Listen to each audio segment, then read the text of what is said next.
March 15th, Anno Domini 33. Jerusalem, Judea Province. Another restless night in this accursed city. The olive oil in my lamp burns low as I write these words, but sleep eludes me still. 23 years I have served Rome, from the Germanic frontiers to the sands of Egypt, yet nowhere have I felt such unease as I do in this Jerusalem. The locals call it the Holy City. Holy. What a peculiar word to associate with a place that breeds such constant tension. The air itself seems thick with expectation, as if the very stones are waiting for something to happen. My Centurion's training tells me to dismiss such fanciful thoughts, but a soldier learns to trust his instincts, and my instincts tell me that something is coming. Today brought news of another wandering preacher causing disturbances in the countryside. The reports mention a man from Nazareth, that backwater town in Galilee where nothing of consequence has ever happened. Yet this Nazarene draws crowds that would make Caesar envious. My Lieutenant Marcus returned from patrol with wild tales that I struggle to believe, yet cannot entirely dismiss. Centurion, Marcus said, his usually steady voice trembling. The man, he made the blind see. I watched it happen with my own eyes. Superstition, I told him. Mass hysteria. But Marcus is no fool, and his face bore the expression of a man who has witnessed something beyond his understanding. What disturbs me more than these supposed miracles is the way the Jewish leaders speak of this Nazarene. There is fear in their eyes when his name is mentioned. Not the healthy fear of civil unrest or rebellion, but something deeper. Something that reaches into the very foundations of their faith and threatens to shake them loose. I have served in many provinces, witnessed countless local customs and beliefs. The Gauls with their druids, the Egyptians with their animal gods, the Greeks with their philosophers. But none have affected me as these Jewish mysteries do. Perhaps it is because their God demands such absolute devotion, such complete surrender of the soul. Or perhaps it is because, unlike other conquered peoples, they refuse to simply add our gods to their pantheon. Their God will brook no rivals. March 20th, Anno Domini 33. Jerusalem, Judea Province. Pontius Pilate summoned the senior centurions today. The Nazarene has entered Jerusalem, they say, riding on a donkey like some mock king. The irony was not lost on us. A would-be ruler who chooses the mount of peasants and merchants rather than a war horse. Yet the crowds, dear gods, the crowds, they lined the streets as if welcoming Caesar himself. Palm, branches and cloaks thrown down before him, voices raised in songs I do not understand, but whose fervor I recognize. I have seen crowds welcome conquering generals, but this was different. This felt like worship. Pilate's face was grim as he briefed us. The Jewish leaders want him arrested, he said, but we must be careful. The people love him, and Passover brings thousands more pilgrims to the city. The last thing we need is a riot that requires explanation to Tiberius. Politics. Always politics. Pilate walks a tightrope between keeping the peace and maintaining Roman authority. Too harsh, and he faces rebellion. Too lenient, and he appears weak. I do not envy his position, though I suspect his troubles with this Nazarene are only beginning. That evening I walked through the lower city, observing the pilgrims as they prepared for their festival. There was an electricity in the air, a sense of anticipation that went beyond mere religious observance. Groups gathered in hushed conversation, and I caught fragments of speech. The Son of David, the kingdom of heaven, the time has come. What kingdom do they speak of? Surely not an earthly one that would challenge Rome. We have crushed such dreams before, scattered would-be messiahs to the winds. Yet something about this feels different. This Nazarene speaks not of driving out Romans, but of loving one's enemies. He preaches turning the other cheek rather than taking up the sword. What kind of revolutionary philosophy is this? March 22nd, Anno Domini 33. Jerusalem, Judea Province. Intelligence reports suggest the Nazarene caused a disturbance at the temple yesterday. Not the violent uprising we expected, but something far more troubling to the religious authorities. He overturned the tables of the money changers and drove out those selling sacrificial animals. "My Father's house shall be called a house of prayer," witnesses reported him saying, "but you have made it a den of thieves." Bold words. The temple is the heart of Jewish power, both religious and economic. To challenge it so directly, either this man is divinely inspired or utterly mad. The high priest Caiaphas has been in consultation with his council all day. Runners came and went from the temple like ants from a disturbed hill. Whatever they are planning, it involves us, it always does. Rome may rule the province, but we are still the sword they reach for when local politics require enforcement. I find myself wondering about this carpenter from Nazareth. What drives a man to challenge such established power? In my years of service, I have met many rebels and revolutionaries. They all shared certain traits: anger, ambition, a hunger for glory or revenge. But the reports of this Nazarene suggest something different. They say he weeps for Jerusalem, speaks of suffering rather than triumph. My aide Lucius brought disturbing news tonight. One of the Nazarene's inner circle, a man called Judas, approached our contacts with an offer to betray his master. 30 pieces of silver he wants, the price of a slave. Why would a devoted follower turn for such a paltry sum? And why does something about this feel orchestrated, as if we are all being moved across a board by an unseen player? I have ordered extra patrols for the coming days. Passover always brings tension, but this year feels different. There is a weight in the air, a sense of impending. What? I cannot name it, but I feel it in my bones the way old soldiers feel coming storms. March 26th, Anno Domini, 33. Jerusalem, Judea Province. They brought him to us in the early hours before dawn. The Nazarene, Jesus of Nazareth. I had expected, I do not know what I had expected, a wild-eyed fanatic perhaps, a charismatic demagogue, drunk on his own power.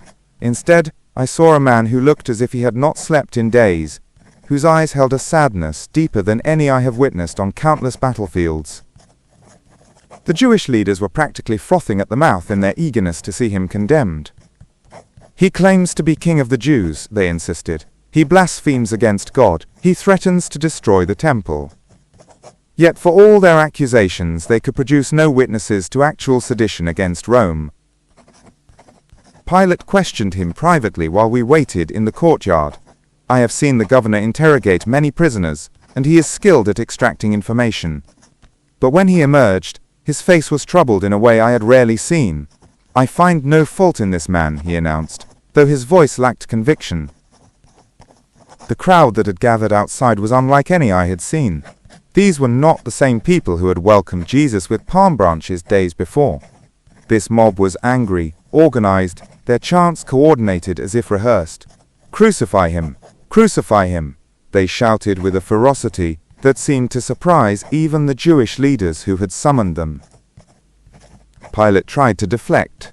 He offered to release Jesus as part of the Passover amnesty, giving the crowd a choice between the Nazarene and Barabbas, a known murderer and insurrectionist.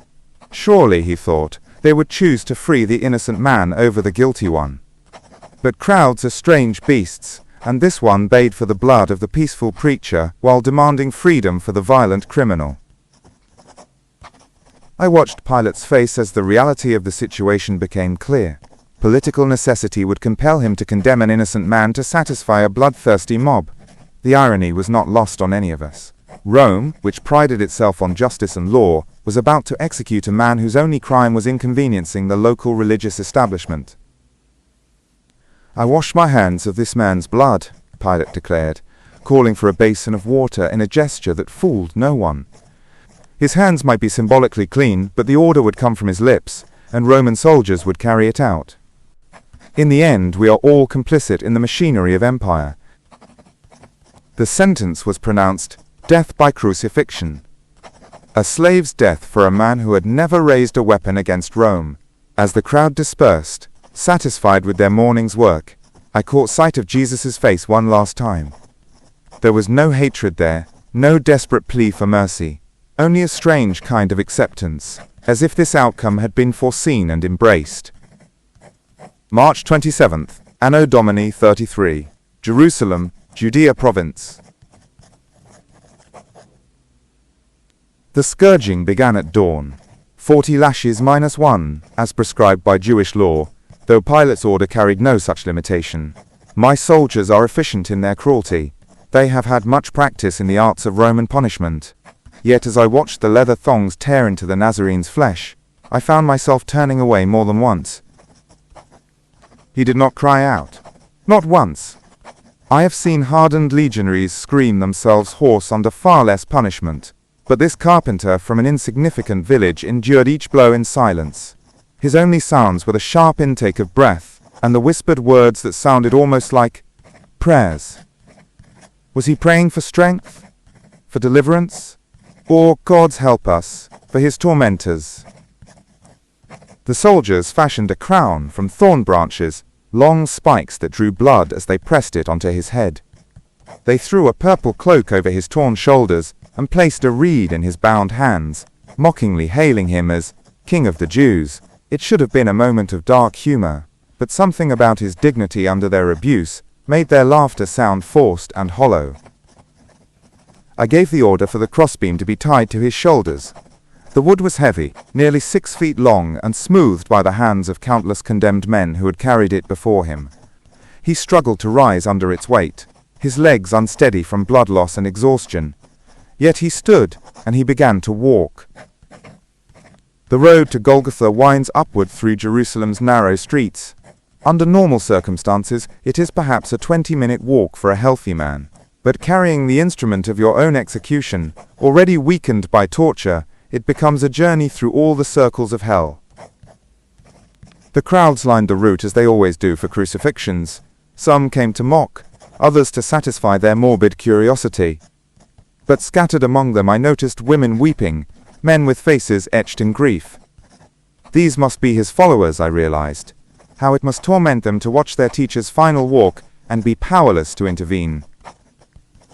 Halfway up the hill, he fell. The weight of the cross and his injuries had taken their toll. My training demanded efficiency. Delays serve no purpose, and may allow time for rescue attempts or riots. I commanded a bystander, a man from Cyrene named Simon, to carry the cross the rest of the way. The man protested, but Roman orders brook no argument. As we reached the place of execution, a hill the locals call Golgotha, the place of the skull, I found myself studying the Nazarene's face. I have overseen many crucifixions in my career. Some prisoners rage, some weep, some beg. A few maintain stoic dignity, but never have I seen a man approaching his own execution with what could only be described as purpose, as if this horrific death was not defeat, but the fulfillment of some greater plan. The crucifixion detail went about their grim work with practiced efficiency. Strip the condemned, nail the hands and feet to the wood, raise the cross and drop it into the prepared socket. A routine as familiar as morning drill. Yet nothing about this execution felt routine. As they drove the first nail through his wrist, Jesus spoke. I expected curses, pleas, perhaps final words for his family. Instead, he looked up at the darkening sky and said, Father, forgive them, for they know not what they do. The hammer paused for just a moment in the soldier's hand, then continued its work. Forgive them, forgive us. In all my years of military service, through all the battles and sieges and executions, I had never heard a condemned man ask for his executioners to be forgiven. What manner of man was this? What kind of teaching could produce such response to such treatment? March 27th, Anno Domini 33. Golgotha, outside Jerusalem. They crucified 2 thieves alongside him, one on each side. Common criminals, whose deaths would warrant no notice in the official reports. Yet even in this final agony, the Nazarene's presence transformed the scene. One of the thieves mocked him, challenging him to save himself and them, if he was truly the Son of God. But the other thief rebuked his companion. We are here justly, the second thief said. his voice weakened by pain but clear in its conviction. "We receive the due reward for our deeds, but this man has done nothing wrong." Then, turning his head toward Jesus with effort that must have caused excruciating pain, he added, "Lord, remember me when you come into your kingdom." A kingdom. Even dying on the cross, men spoke of his kingdom. What kingdom could be ruled from a place of execution? What throne could be found on a hill of skulls? Yet Jesus responded to the thief's plea with words that sent chills through me. "Today you will be with me in paradise." Today. Not in some distant future. Not after years of penance or ritual purification. Today. What authority could make such a promise? What power could open the gates of paradise with mere words? The hours passed slowly. Crucifixion is designed to be a lingering death, a public demonstration of the consequences of defying Rome. The condemned typically live for hours, sometimes days, as their bodies gradually succumb to blood loss, exposure, and the mounting difficulty of breathing as their strength fails. At midday, something extraordinary happened. The sky began to darken, not with a natural dimming of approaching storm clouds, but with an unnatural shadow that seemed to swallow the sun itself. My men looked around nervously, muttering prayers to their various gods. I had seen eclipses before, but this was different. The darkness was too complete, too sudden. For 3 hours we stood watch in this supernatural twilight. The crowds that had gathered to witness the execution began to disperse, unnerved by the ominous sky. Even the Jewish leaders who had been so eager to see Jesus die seemed disturbed by the turn of events. Around the 9th hour, Jesus cried out in a loud voice, his words carrying across the hilltop with startling clarity, "Eli, Eli, lama sabachthani?" My Aramaic is limited, but I understood enough to know he was quoting their scriptures. My God, why have you forsaken me?" For the first time since his arrest, he sounded human, vulnerable. The weight of whatever burden he carried seemed to be crushing him at last. Yet even in this moment of apparent despair, I sensed something more. Not the random cry of a broken man, but the fulfillment of prophecy, the completion of some cosmic transaction I could not comprehend. Someone ran to fetch a sponge soaked in sour wine, lifting it to his lips on the end of a pole. He tasted it briefly, then spoke again. "It is finished." 3 words that seemed to shake the very foundations of the earth. Not, "I am finished," or "I am dying," but "It is finished," as if some great work had been completed. Then, in a voice that somehow carried both exhaustion and triumph, he called out, "Father, into your hands I commit my spirit." His head dropped forward, and it was over. The Nazarene was dead. At the moment of his death, the earth shook. Not the gentle tremor we sometimes feel in this region, but a violent convulsion that split rocks and sent my seasoned soldiers stumbling for balance. In the distance we could hear shouts and screams from the city as buildings swayed and people fled into the streets. I have felt earthquakes before, in Gaul and Germania and along the Rhine. This was different. This felt personal, as if creation itself was responding to the death of this one man. My rational mind rejected such thoughts, but my soul was shaken to its core. Standing there in the shadow of the cross, watching the lifeless form of a man I had helped to execute, I found myself speaking words I never intended to speak, words that came from some deep place within me that had been touched by what I had witnessed. "Truly," I heard myself saying, my voice barely above a whisper, "this was the Son of God." The words hung in the air like an accusation. Around me, my soldiers fell silent. Some nodded slowly, their faces grave. Others looked away, unable to meet my gaze. We all felt it. The weight of what we had done. We had crucified an innocent man. Possibly, probably, we had crucified the Son of God himself. March 27th, Anno Domini 33.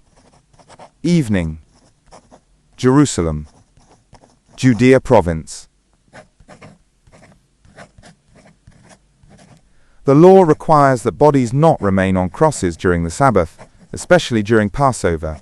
A man named Joseph of Arimathea reportedly a member of the Jewish council but clearly a secret follower of Jesus, requested permission from Pilate to remove the body for burial.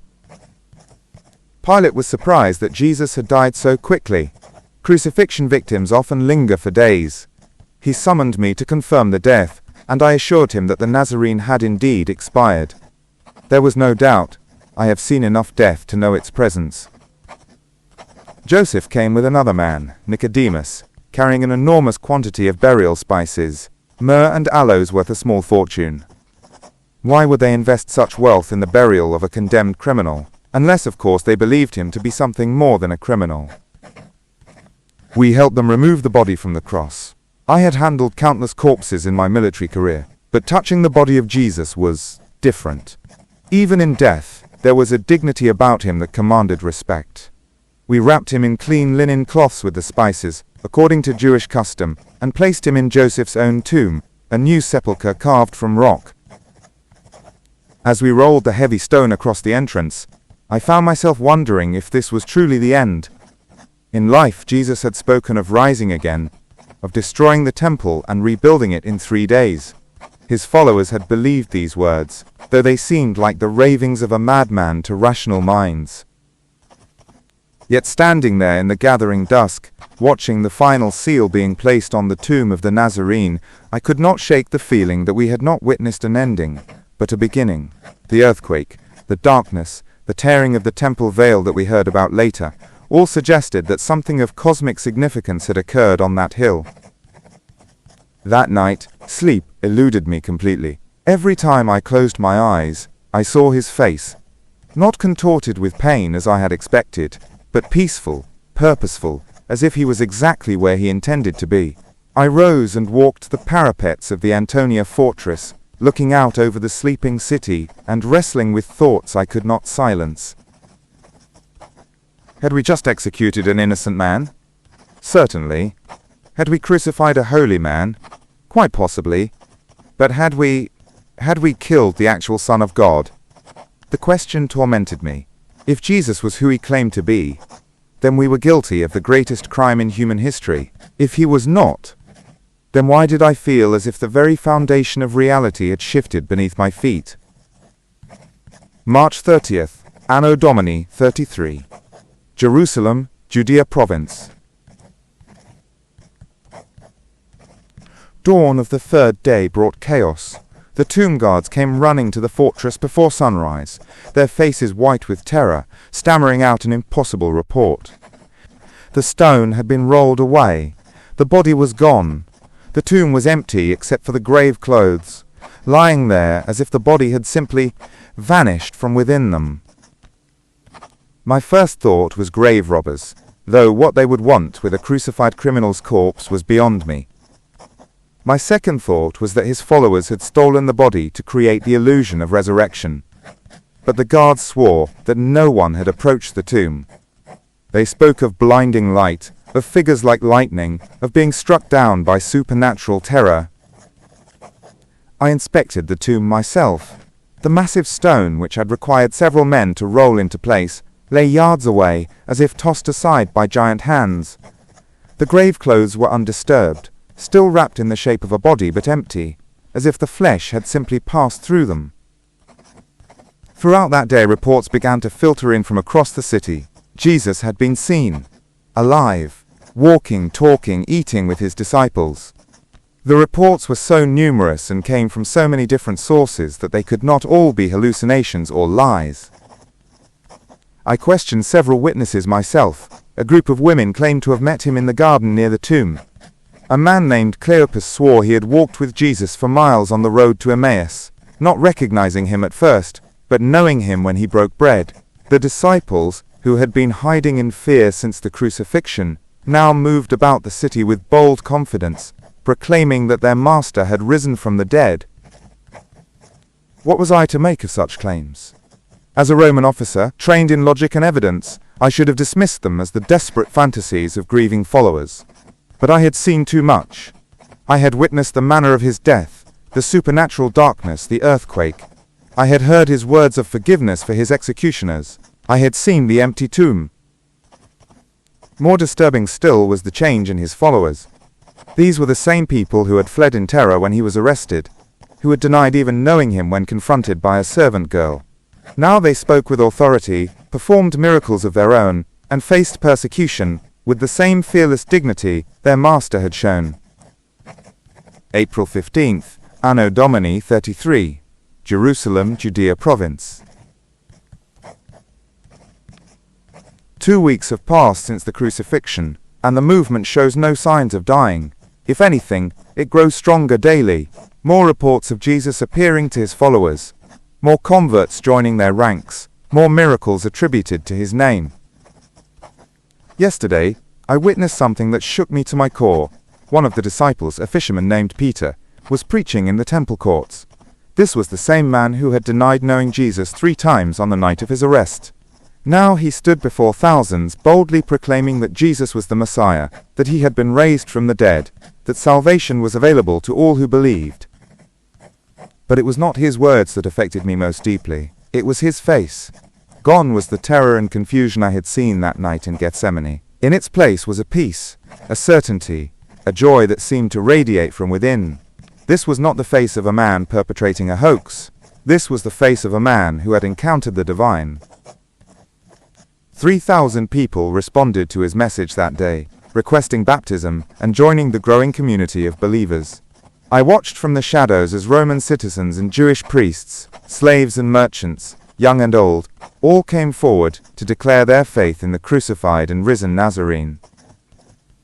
What power could transform cowards into heroes, mourners into celebrants, the scattered into the unified? I had seen the effect of strong leadership, witnessed the inspiration of great generals and emperors. But this was different. This was not the temporary enthusiasm of human charisma, but something deeper, more lasting, more supernatural. That evening, I found myself in conversation with Gaius, a fellow centurion who had also been present at the crucifixion. We spoke carefully, aware that such discussions could be dangerous for Roman officers, but both of us felt the weight of what we had witnessed. "Do you think he was truly the Son of God?" Gaius asked, his voice barely above a whisper. I considered my answer carefully. "I think," I said finally, "that we crucified an innocent man. And I think that somehow, in ways I cannot understand, his death has changed everything." Gaius nodded slowly. "I have been having dreams," he admitted. "Dreams of that hill, of his face, of his words of forgiveness. I wake each morning feeling guilty, unclean, as if I need to be washed of some great sin." I knew exactly what he meant. The same dreams plagued my nights, the same sense of guilt haunted my days. We had done our duty as Roman soldiers, followed orders, maintained imperial authority, yet we both felt like participants in a cosmic injustice that no amount of duty could justify.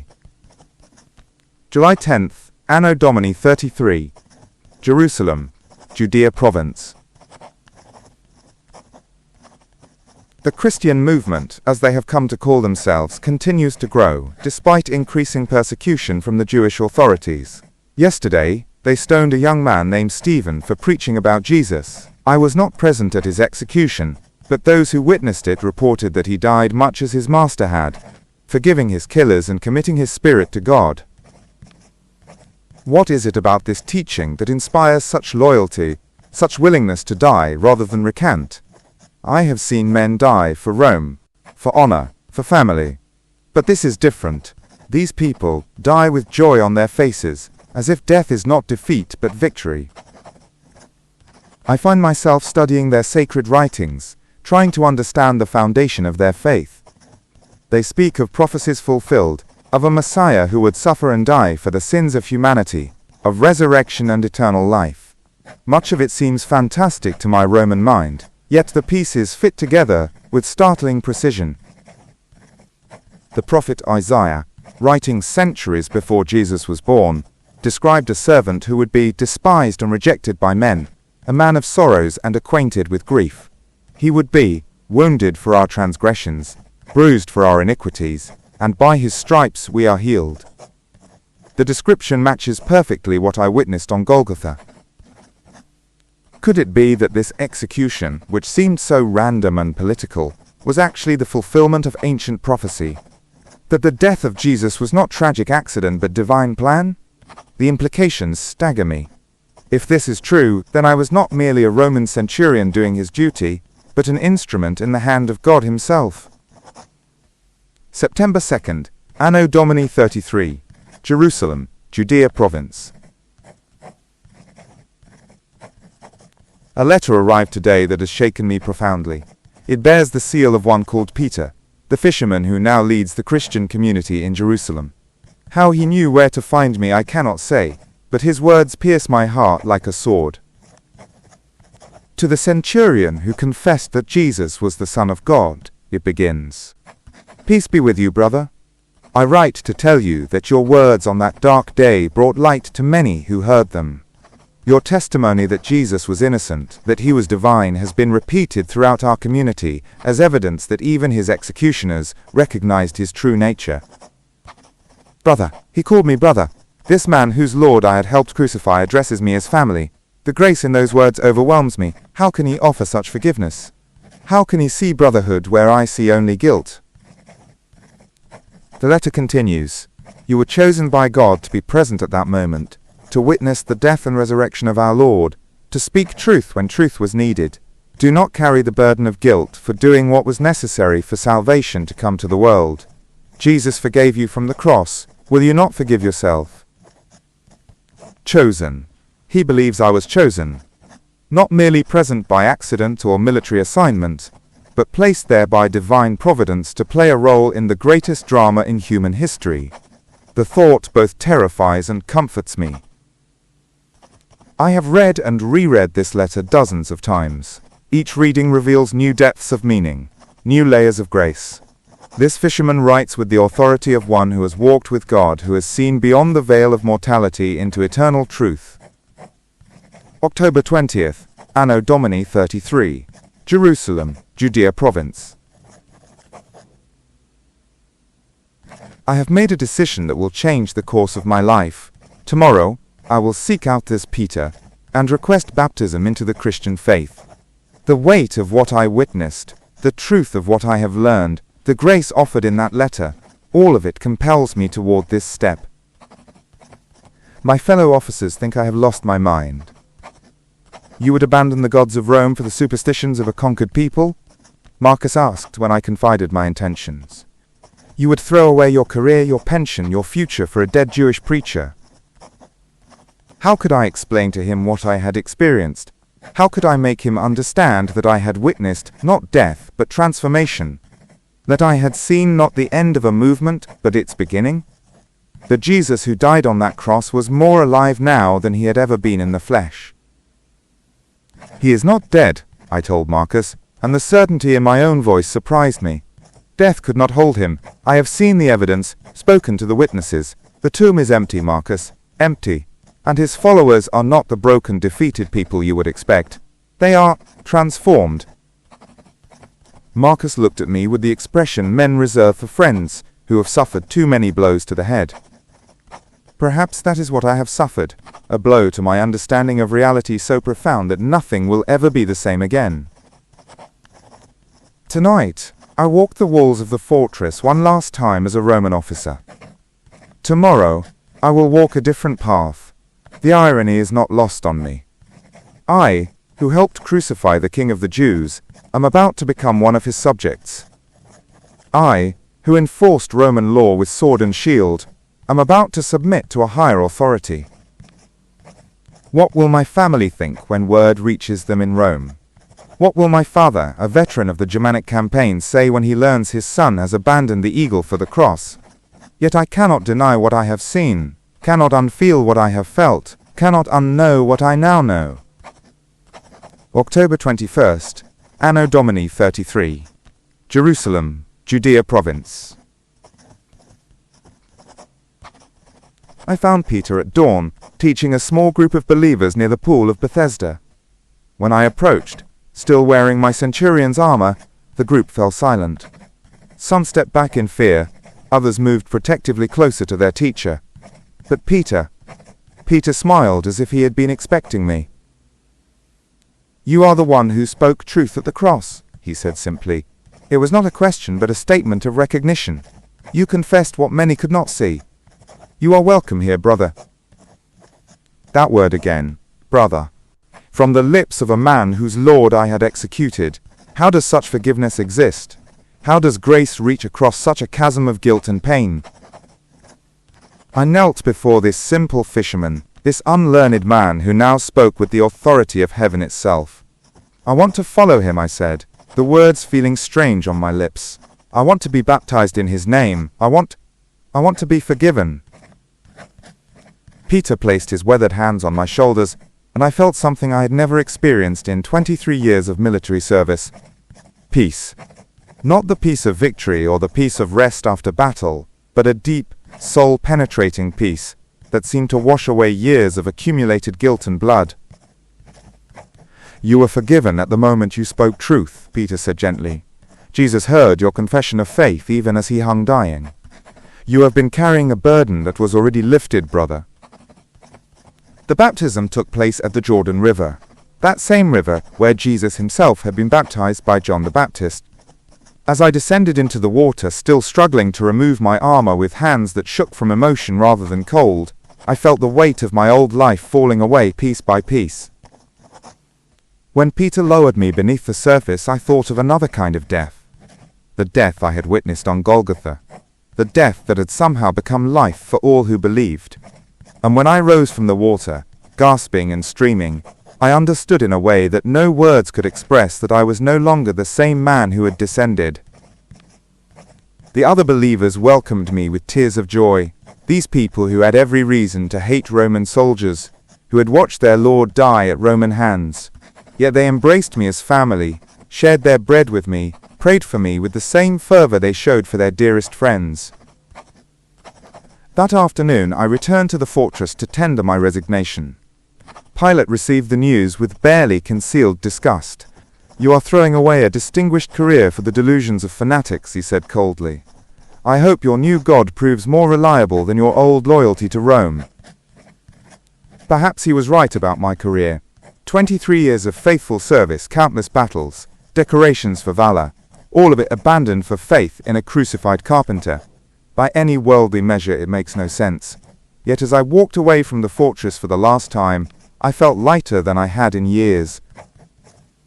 November 15th, Anno Domini 33, outside Jerusalem. I have spent these weeks learning from the apostles, studying the scriptures, and sharing my testimony with anyone who will listen. Strange how my presence at the crucifixion, which once filled me with shame, has become my greatest credential for speaking about Jesus. People want to hear from someone who was there, who saw with his own eyes what happened on that hill. They want details about his demeanor, his words, his manner of dying. They want to know if he really forgave his executioners, if he truly spoke with such grace in his agony. Yes, I tell them. Yes to all of it. I was there. I heard every word. I saw the darkness, felt the earthquake, witnessed the moment when death lost its power over the Son of God. And I can tell you this. He died as he lived, in perfect love, for those who despised him. Today, I encountered something that shook me deeply. A young man approached me after I had finished speaking to a group of pilgrims. He was perhaps 20 years old, with the calloused hands of a craftsman, and eyes that held familiar pain.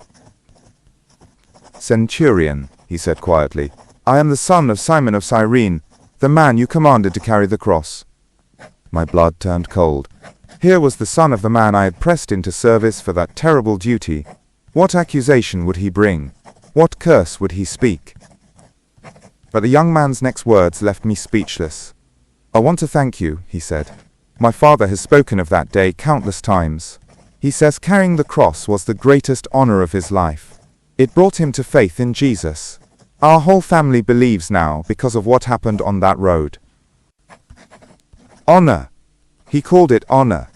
What I had seen as cruel necessity, this young man's father had experienced as divine privilege. How mysterious are the ways of God, that even our harshest commands can become instruments of grace. We spoke for hours, this young man and I. He told me how his father had returned home that day transformed, unable to speak of anything but the man whose cross he had carried. How the family had sought out Jesus' teachings, joined his followers, found peace they had never known. "You were part of God's plan," the young man said as we parted. "You commanded my father to do what needed to be done. Without that moment, our family might never have known the truth." Part of God's plan. How often I have wrestled with that thought. Were we all merely players in a cosmic drama, each fulfilling our assigned roles? Pilate the reluctant judge, Judas the betrayer, the soldiers the instruments of execution, myself the unwitting witness? And if so, how does that change the nature of our guilt or innocence? December 25th, Anno Domini 33, Bethlehem. I have come to Bethlehem, the small town where the believers say Jesus was born. It seems fitting to be here, as we mark the first anniversary of that birth, in a world that now knows what that child would become. The irony is overwhelming. A year ago, if someone had told me I would be here, worshipping the birth of a Jewish child as the incarnation of divinity, I would have questioned their sanity. Now I find myself moved to tears by the simplicity of it all. God, choosing to enter the world not as a conquering emperor but as a helpless infant. I spoke today with an elderly woman who claims to remember the night of his birth. She was just a child then, but she recalls the unusual activity in the town that night. Shepherds coming down from the hills with wild tales of angels, the census that had brought so many strangers to their small community. There was something special about that night, she said, her ancient eyes still bright with memory. A feeling in the air, as if heaven had come down to earth. We didn't understand it then, but looking back, it all makes sense. Heaven come down to earth. Yes, that captures it perfectly. In the manger and on the cross, in the teachings and in the resurrection, heaven intersected with earth in ways that changed everything forever. As I write these words by lamplight in this humble inn, I am struck by the journey that has brought me here. A year ago I was a Roman centurion, proud of my service to the empire, secure in my understanding of the world's order. Tonight, I am a follower of a crucified Galilean, finding my purpose not in conquest but in love. March 15th, Anno Domini 34, Rome. I have returned to Rome, carrying with me the most precious cargo imaginable, the gospel of Jesus Christ. The capital of the empire that crucified him is about to hear the news of his resurrection. The journey was long and difficult, but I felt compelled to come. There are Jews here in Rome, synagogues where the news of their Messiah might find receptive ears. There are Romans too who hunger for something beyond the empty pleasures and political machinations that consume the city. My family received me with confusion and concern. My father, now retired from the legions, cannot understand what has happened to his son. "You were a good soldier," he keeps saying, as if military service and faith in Christ are mutually exclusive. "You had a future in the army. Why throw it all away?" How do I explain to him that I found something worth more than a military career? How do I describe the peace that comes from knowing your sins are forgiven, the purpose that comes from serving the King of Kings, the joy that comes from participating in God's plan for redemption? I have begun meeting quietly with small groups of believers. Word spreads quickly in Rome when new teachings emerge, and there are more followers of Jesus here than I had expected.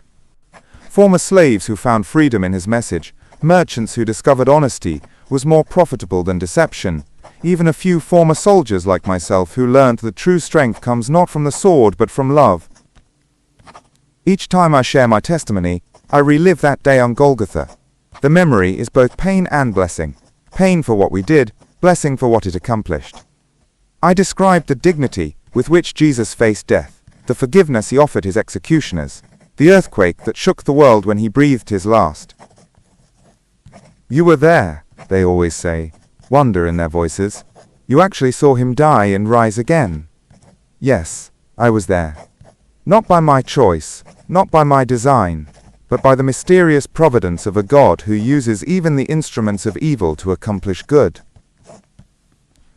April 3rd, Anno Domini 34, Rome. Today marked exactly 1 year since the resurrection. A year since I stood in an empty tomb and struggled to comprehend what the absence of a body might mean. Now I know. It meant everything. I spent the day in prayer and remembrance, recalling every detail of those 3 days that changed the world.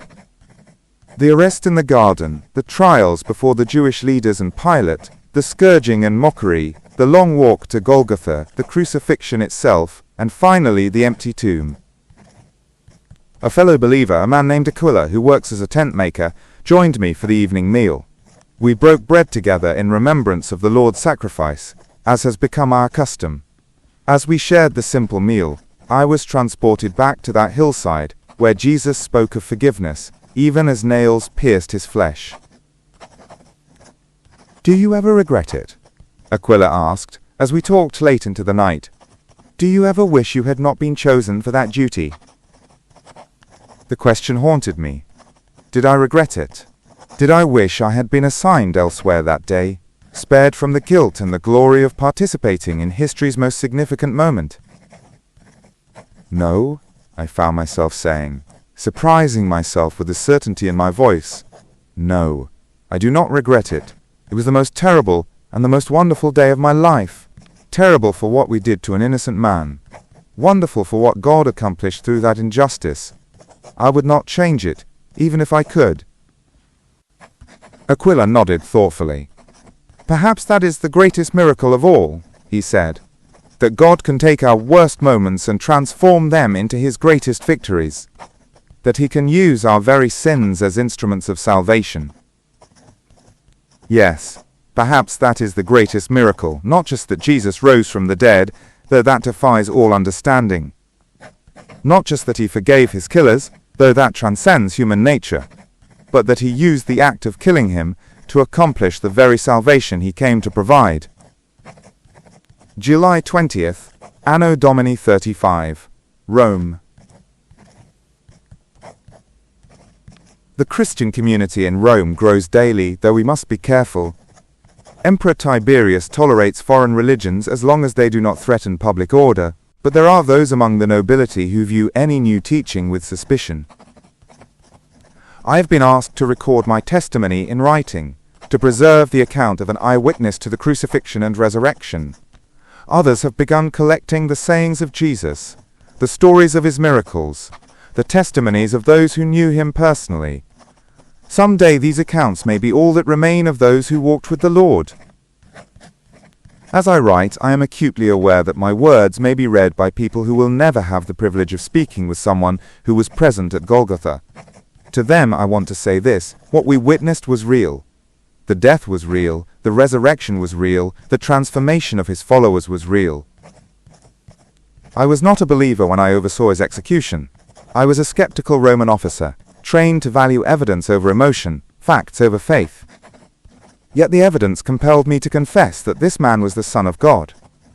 The facts forced me to acknowledge that something beyond human understanding had occurred. If you doubt the resurrection, remember that it was first proclaimed by his enemies, not his friends. The guards at the tomb, the centurion at the cross, the thief dying beside him. We were the first to recognize what had happened. Those who had no reason to invent such a story were the first to tell it. If you question whether Jesus truly forgave his executioners, know that I am living proof of that forgiveness. I stand before you as a man who helped drive nails through the hands of the Son of God, yet I have been welcomed into his family, baptized in his name, commissioned to share his gospel. If you wonder whether faith in Christ can transform a life, consider mine. I traded a military career for discipleship, a pension for persecution, the respect of men for the love of God. And I have never been happier, never been more at peace, never been more certain of my purpose. September 8th, Anno Domini 37, Rome. News has reached us that Emperor Tiberius has died and Caligula has assumed the throne. The political implications are unclear, but history suggests that young emperors often seek to distinguish themselves from their predecessors. This may mean changes in policy toward foreign religions, changes that could affect our small community. Some of the believers speak of leaving Rome, of returning to Jerusalem, or scattering to other cities where the Christian message might find more fertile ground. But I feel called to remain here, in the heart of the empire that crucified my Lord. If the gospel can take root in Rome, it can take root anywhere. I have been corresponding with Peter and the other apostles in Jerusalem. They tell me that the church there faces increasing persecution from the Jewish authorities, but also that the message continues to spread. Communities of believers now exist in Damascus, Antioch, and even in distant places like Cyprus and Crete. The movement Jesus began with 12 simple men in an obscure corner of the empire now spans the known world. Fishermen and tax collectors, prostitutes and Pharisees, slaves and centurions, all united in faith in the crucified and risen Christ. I often think about the words Jesus spoke from the cross, "It is finished." At the time they seemed like the final words of a defeated man. Now I understand them as the victory cry of a cosmic conqueror. His mission was finished, his purpose accomplished, his Father's plan completed. The death that seemed like the end was actually the beginning. The defeat that appeared to crush his movement became the foundation of its ultimate triumph. The cross that was meant to be his throne of shame became his throne of glory. December 25th, Anno Domini 39, Rome. Another year passes, another celebration of the birth of our Lord. The community here has grown beyond what I could have imagined when I first arrived.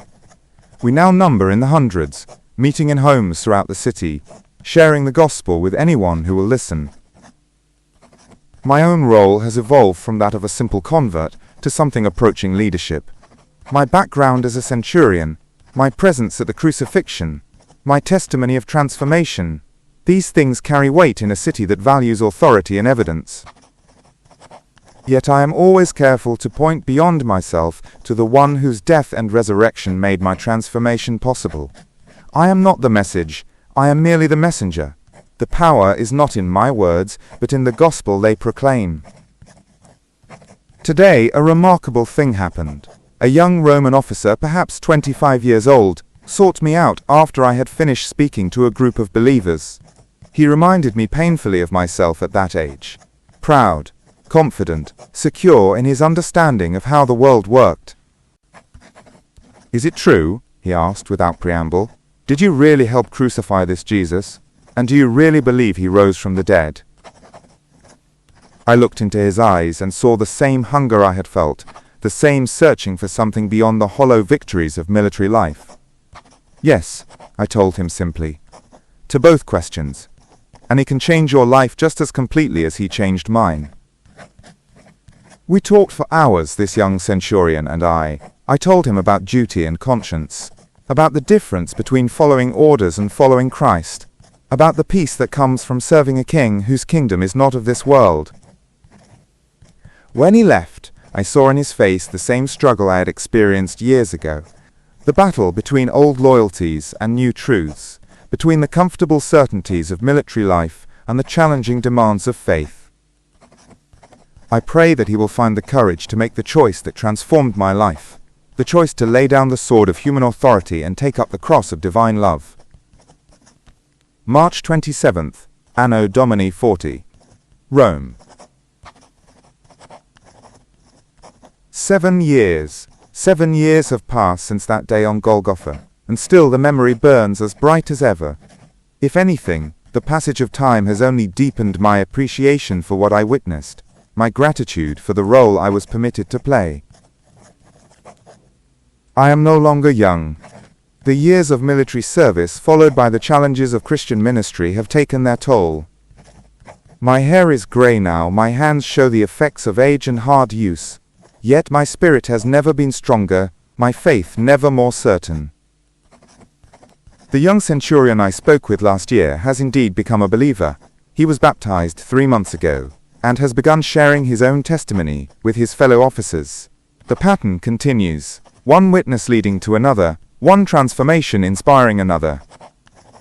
This is perhaps the greatest evidence of the resurrection's reality, not just that Jesus rose from the dead, but that his risen life continues to create new life in all who encounter him. Death could not hold him, and despair cannot hold those who follow him. I think often now about the end of my own life. How will it come? Will it be the natural death of an aging man, or the violent end of a Christian martyr? Either way, I face it without fear. I have seen death defeated, witnessed life triumph over the grave. When my time comes, I know where I will go. The thief on the cross was promised paradise that very day. How much more certain can I be, who have served faithfully for years, rather than merely confessing faith in the final moments of life? Yet until that day comes, I have work to do, testimonies to share, believers to encourage, seekers to guide toward the truth.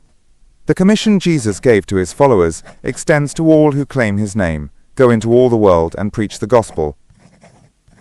January 15th, Anno Domini 42, Rome. The young Emperor Claudius has proven more tolerant of foreign religions than many expected. Perhaps his physical afflictions have given him compassion for those who are different, or perhaps he simply recognizes that persecution often strengthens, rather than weakens, religious movements. Whatever the reason, we have been able to worship and witness with relative freedom. The Christian community in Rome now includes people from every level of society. I have baptized slaves and senators, merchants and soldiers, mothers and children. Each conversion reminds me of my own transformation, of the power of the gospel to penetrate the hardest hearts and transform the most unlikely lives. If a Roman centurion who helped crucify the Son of God can find forgiveness and purpose, then truly no one is beyond the reach of divine grace.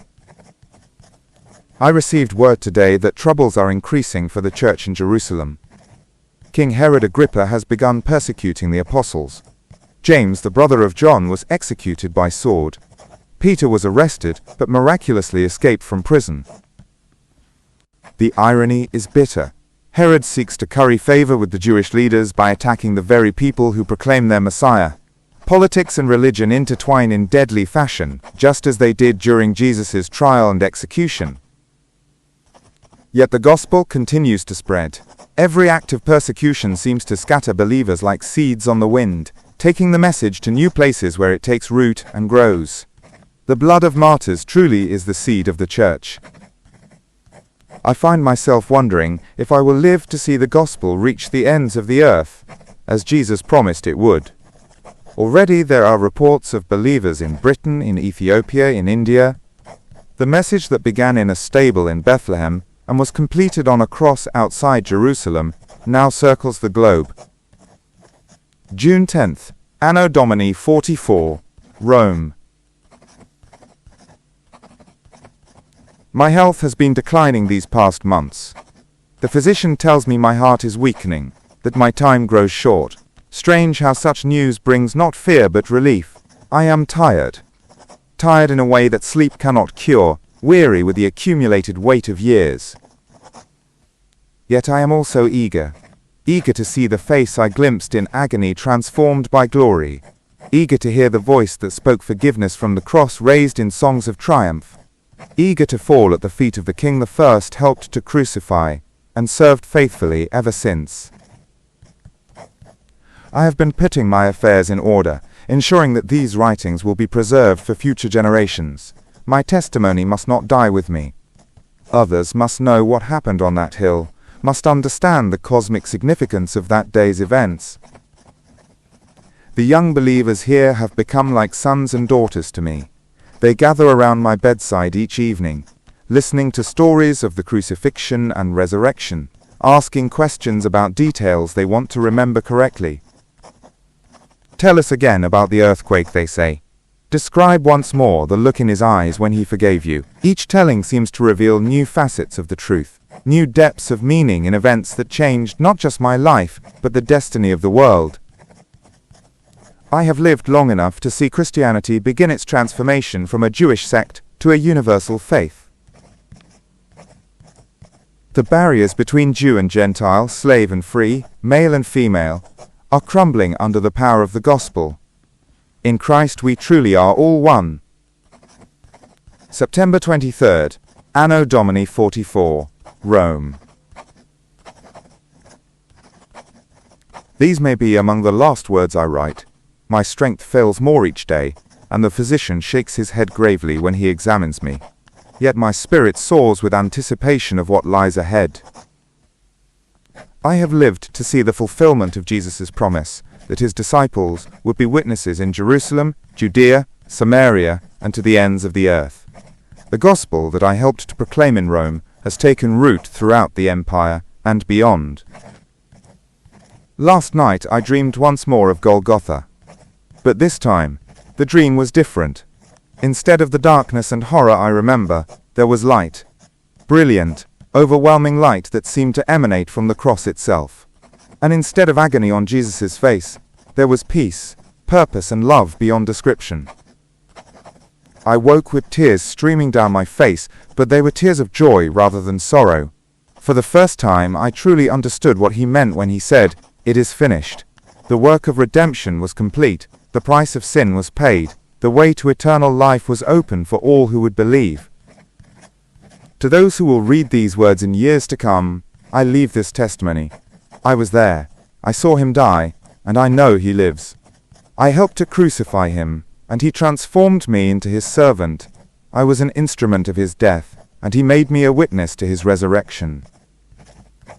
The Jesus I met on that cross was no mere man, no simple teacher or prophet. He was and is the Son of the living God, the Savior of the world, the King of kings and Lord of lords. His death was not tragedy, but triumph, not defeat, but victory, not end, but beginning. If you have never believed, I urge you to consider the evidence. Not just the empty tomb or the transformed lives, but the continued presence of Christ in the world. He still forgives, still transforms, still offers life to all who will accept it. If you have believed but struggle with doubt, remember that even those of us who were there sometimes questioned what we had seen. Faith is not the absence of doubt, but the decision to trust despite uncertainty. Hold fast to what you know to be true. And if you, like me, bear the weight of terrible guilt for things you have done, know this: there is no sin too great for God's forgiveness, no crime too heinous for Christ's redemption. I helped to kill the Son of God, yet he welcomed me as a son. How much more will he welcome you? The wind stirs outside my window now, and it reminds me of that wind I felt on Golgotha as Jesus breathed his last. But where that wind carried the weight of cosmic sorrow, this wind whispers of eternal hope. I am ready now, ready to lay down this weary body and take up the resurrection life that Jesus promised to all who follow him. Ready to see him face to face, no longer through the veil of mortality, but in the full glory of his divine nature. My name is Marcus Longinus. I was a centurion of Rome, and I became a servant of Christ. I helped to crucify the Son of God, and he made me a witness to his resurrection.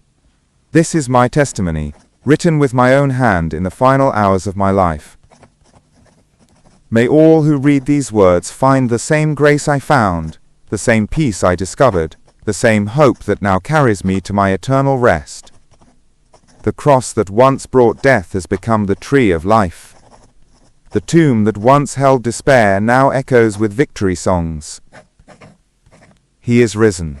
He is risen indeed, and because he lives, we too shall live. This is the gospel I proclaim with my final breath. Christ has died. Christ is risen. Christ will come again. It is finished. But it is also just beginning.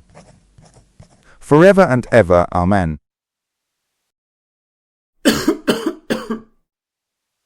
Thanks for sticking with me all the way to the end of this diary. I'd love to hear what you thought.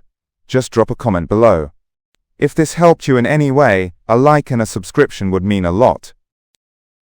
And if you'd like to support the channel, you can do that through the QR code on the bottom right or the link in the description. Thanks again for today. I hope you'll join us again next time.